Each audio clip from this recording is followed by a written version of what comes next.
भाई भाई भाई भाई भाई 24 जी आ चुके हैं। हाथ हिला दो पहले तो, छोटे मॉन्स्टर को हाई कर दो भाई। भाई देखो जुगाड़ भाई भाई मैं ही तो हूँ असली इंजीनियर भाई। इसकी इंक खत्म हो गई थी तो हमारे प्रिंटर की इंक रखी थी, वो चूस के इंजेक्शन से इसमें डाल दी। भाई देखो क्या मस्त चल रहा है। भाई अलग ही चिपका बड़ा सा दिख रहा है। ये हाईलाइटेड देखो, ये हाईलाइटेड देखो। खैर छोड़ो भाई, क्या बात चल रही थी। हाँ, ऑर्गेनिक ऑर्गेनिक कर रहा हूँ मैं। कल कल टेस्ट दिया था। अबे हाँ भाई, टेस्ट के मार्क्स छी भाई, छी छी छी। हक दिया है भाई, फुल हक दिया है। कहाँ है, कौन सा है ये भाई? टूटा हुआ साज हूँ मैं, खुद से ही नाराज हूँ। 11 गलत भाई, 11 पॉजिटिव ही 144 थे। वैसे अब डिसेंट स्कोर आ रहा है भाई। इतना मैंने इम्प्रूव भी तो किया है ना, 100 नंबर से चालू किया था। 133 भाई, 133 पे बुरा नहीं लगना चाहिए। अबे क्यों नहीं लगना चाहिए, पागल हो गया। 4 टेस्ट से लगातार। देखो एक टेस्ट तो वो ख़राब हो गया क्योंकि मैंने सोचा दे दूं, पर बीच टेस्ट में मैंने छोड़ दिया, फिर मन नहीं किया मेरा देने का ना। कहाँ है, कहाँ दिखेगा ये? यहाँ की UFT फुल टेस्ट नहीं 10। ये नंबर देखो भाई, ऊपर वाला मत देखना, ये मैंने टाइम पास के लिए दिया था ऐसे ही। पूरा टाइम भी नहीं किया, 5-10 नहीं, आधा घंटे ही किया होगा। तो ये क्या बता रहा था? हाँ नंबर देखो, ये पहले शुरू के टेस्टों में तो कुछ नंबर ही नहीं आया। देखो दूसरी साइड से देखो, देखो पहले मस्त इम्प्रूव हुआ, फिर यहाँ पे एक दोस्त ने बोल दिया कि भाई तेरी तो ग्रोथ हो रही है भाई अच्छी। तो फिर नज़र लग गई, तो भाई सीधा 112 पे, फिर 100 नंबर पे। 100 नंबर पे मैं बहुत गंदा डीमोटिवेट हो गया था, मैंने दम से पढ़ाई करी फिर। तो फिर मैं 135 पहुंचा, फिर ये 123 नॉर्मल थे, मतलब मेरे बहुत गंदा गया था तब 123 आए थे। फिर उसके बाद 8वें टेस्ट से भाई, 8वें टेस्ट से जितना स्कोर आना चाहिए उतना आना चालू हुआ, 150। फिर उसके बाद ये 150 150 150 लगाई है। अब ये कल थोड़ी ज़्यादा मिस्टेक बढ़ गई, 4 देखो, 4 1 2 4 मिस्टेक यानी 20 नंबर कम। हाँ तो वही देखो 23 स्कोर आ रहा है, बस ये 4 मिस्टेक गलती से बढ़ गई। सिली मिस्टेक करी भाई, क्या मिस्टेक करी को याद करने दो। एक रे ऑप्टिक का क्वेश्चन था, उसमें ऐसा था कि मतलब मिरर ऐसा है, ऐसे समझो यहाँ ये मिरर है और मिरर से ये L डिस्टेंस दूर सोर्स है, और उससे 2L डिस्टेंस दूर, यहाँ मतलब यहाँ से 2L डिस्टेंस दूर एक आदमी चल रहा है। तो इससे मतलब जैसे सोर्स से इधर जाके ये 2L है, तो ये इधर जाके ऐसे सोर्स से तो 3L हो जाएगा ना। तो मैंने यहाँ पे ये 2L ही ले लिया इसको, तो इसलिए गड़बड़ हो गई। एक ऐसा क्वेश्चन, ठीक है। और एक और फिजिक्स में शायद वो कितने गलत किए थे फिजिक्स में, दिखेगा क्या? फिजिक्स, हाँ 2 गलत करे थे फिजिक्स में। तो 2, एक और कौन सा, एक अच्छा एक स्टेटमेंट टाइप था वो मैग्नेटिज्म का, वो मुझे आता ही नहीं था, मैंने क्या पता क्यों अटैम्प्ट किया। और केमिस्ट्री में भाई, केमिस्ट्री में तो भाई इतने गंदे गंदे, रुको देख के बताता हूँ तुम्हें। छी भाई क्या ही गलत करें इतने गंदे गंदे केमिस्ट्री में भाई, तभी केमिस्ट्री में 34 नंबर है। मैथ में भी डाउनफॉल चालू हो गया। मैथ में नहीं यार, मैथ में वो मन नहीं था भाई लास्ट में। 3 टेस्ट लगातार दे रहा हूँ इसलिए थोड़ा समझो, मन नहीं कर रहा था करने का। कैसे दिखाऊंगा, इनकरेक्ट, ठीक है। ये तो फिजिक्स के हैं। फिर इसके बाद देखो एक टॉलिन का डायपोल मोमेंट दिया था, और उसका दिया था नाइट्रोबेंजीन का। देखो टॉलिन से जो डायपोल मोमेंट आएगा वो इसी तरफ आएगा, नाइट्रोबेंजीन से भी इसी तरफ आएगा। और ये बोला था अगर टॉलिन नाइट्रो नहीं पैरा मिथाइल, मतलब ऐसा कुछ था, मतलब दोनों मिथाइल और ये नाइट्रो ग्रुप दोनों अपोजिट डायरेक्शन में है, तो इसका भी ऐड होगा इसका भी ऐड। लेकिन मैंने क्या सोच किया पता, माइनस कर दिया दोनों को, तो वो इसमें ये सिली हुआ ना। और एक एफ ई, हाँ एफ ई +3 था, और उसमें CN वगैरह जुड़ रहे थे, CN और SCN। तो SCN वीक लिगेंड होता है तो वो पेयरिंग करवा नहीं पाएगा, और CN स्ट्रॉन्ग फील्ड होता है तो वो पेयरिंग करवा देगा। तो उसमें क्या किया कि एफ ई में मैंने 6 की जगह 5 इलेक्ट्रॉन मान लिए D में, क्या पता क्यों, तो इसलिए वो गलत हो गया। तो मतलब 5 इलेक्ट्रॉन माने तो +3 करा, तो D में मतलब P में सॉरी Fe में आयरन में सिर्फ 4 इलेक्ट्रॉन बचे D में। तो 4 की एक बार पेयरिंग करवाई, तो 2 4 उनका डिफरेंस पूछा था कुछ तो ऐसा।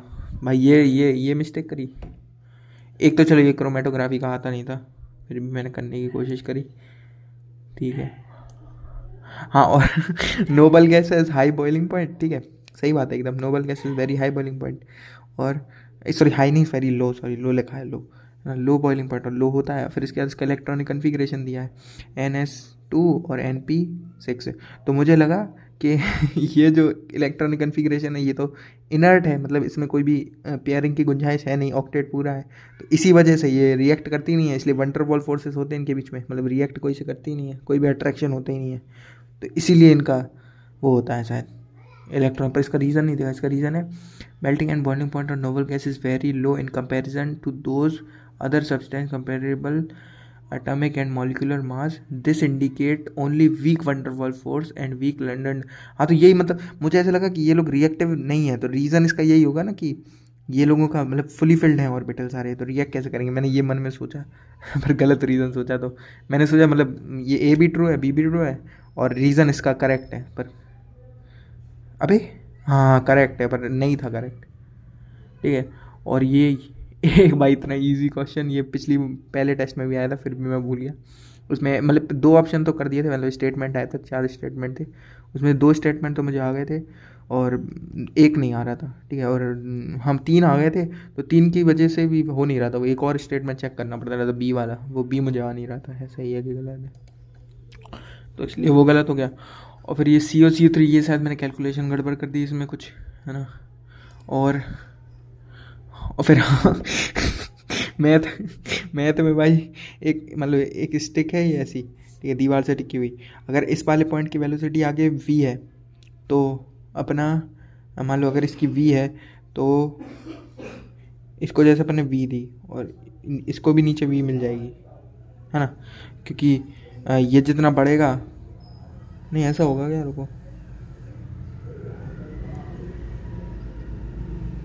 इनके स्क्वायर का प्रोडक्ट कांस्टेंट रहता है कुछ, तो मतलब ऐसा है कि अगर ये v आगे जाएगा तो इसका कोऑर्डिनेट हो जाएगा a प्लस बी और इसका भी हो जाएगा a माइनस बी, और इन दोनों का मिड पॉइंट लेंगे तो इसकी ये मिड पॉइंट जो होगा ये रॉड का, इसकी वेलोसिटी इधर भी v/2 होगी, इधर भी v/2 होगी, तो इसका v बाय मतलब √2 v/2 यानी कि v/√2 आनी चाहिए थी वेलोसिटी, पर मैंने अकेला एक ही कंपोनेंट देखा तो v/2 लगा दिया, v/√2, ये गलत किया मैंने।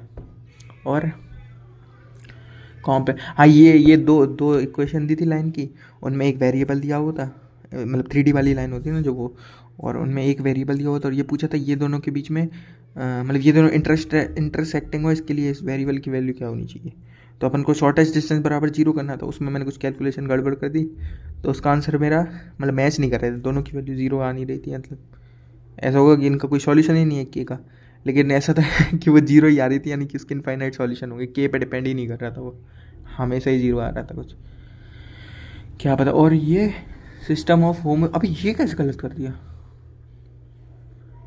रुको, मतलब ये अपना क्रेमर्स रूल होता है, क्रेमर्स, मैंने ये टेस्ट एनालाइज नहीं किया, अभी तो मैं सामने देख रहा हूँ, क्योंकि मेरा मन ख़राब हो गया था, टेस्ट दे दे के थक गया हूँ, इसलिए मैंने आज टेस्ट नहीं दिया, कल भी नहीं दूंगा, परसों से दूंगा, परसों दूंगा, और नरसों भी दे सकता हूँ जैसा मन करेगा, ठीक है। तो रुको, इनने पहले क्या क्रेमर्स रूल, मतलब होमोजीनियस इक्वेशन है 3, तो होमोजीनियस में एक सॉल्यूशन तो हमेशा ही होता है, हाँ एक सॉल्यूशन हमेशा होता है, और अगर डिटर्मिनेंट नॉट इक्वल टू 0 आ गया तो फिर ये है क्या,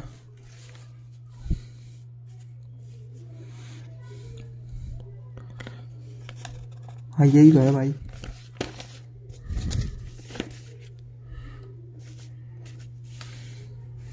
ये वो दिखा रहा हूँ ना वेलोसिटी वाला, ये पेज क्यों फटा है यहाँ से, चलो इसमें सॉल्व होगा नहीं, ये होगा फिर,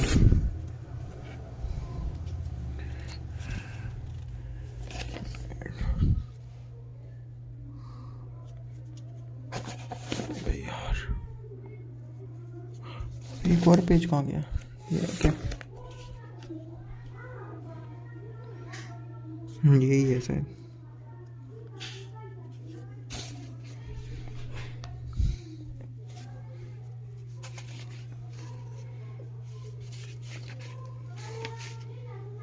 बिल्कुल नहीं रहा क्वेश्चन, यही होगा। यहाँ क्या किया है, यहाँ ये चिपकाया है। रुको एक सेकंड, इसको पहले हटा दूँ। पैक, हाँ।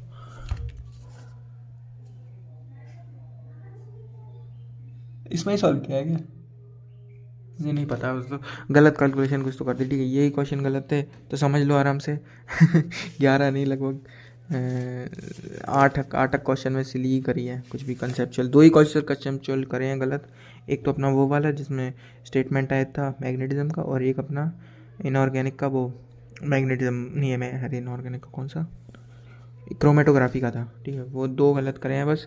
उसके अलावा मतलब समझो कि भाई बहुत अच्छे नंबर आ रहे हैं, 180 तक आ रहे हैं, लेकिन ला नहीं पा रहा हूँ बस।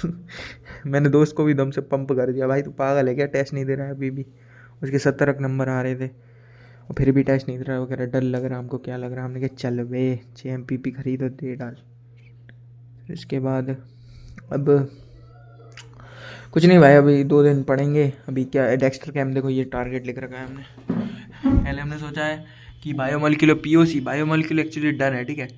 और फिर POC रिवाइज करना है, फिर रिएक्शन मैकेनिज्म ये हम कर ही रहे हैं, ठीक है। ये करके और एक बार इनको रीड और राइट करेंगे।